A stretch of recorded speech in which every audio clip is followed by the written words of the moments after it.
tous orphelins. Caroline, la bonne fée, veillait avec amour sur ces petits mammifères sans défense.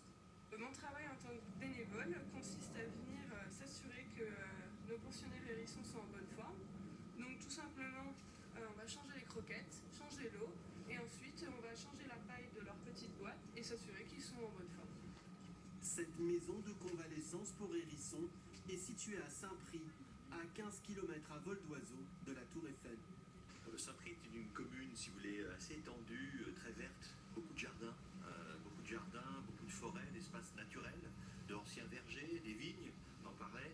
Donc voilà, si vous voulez, un terrain susceptible, capable d'accueillir, de constituer le territoire qui puisse accueillir les hérissons. En effet, vous constatez autour de vous des zones encore un peu de naturalité. Les petits mammifères ont d'abord été soignés à Maison-Alfort, dans cet hôpital pour animaux sauvages. 585.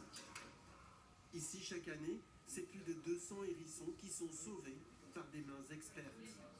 À cette époque de l'année, beaucoup de jeunes hérissons qui ont souffert de la perte de leurs parents, ou sinon d'adolescents, on va dire, qui se sont retrouvés coincés dans des grillages ou alors heurtés par des véhicules, ce genre de choses. Après, plus tard dans l'année, au moment de l'hiver, on retrouve des hérissons qui souffrent de parasitose pulmonaire.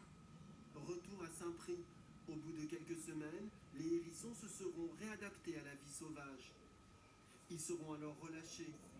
Et ensuite, bien plus tard, ils se marieront et auront beaucoup d'enfants.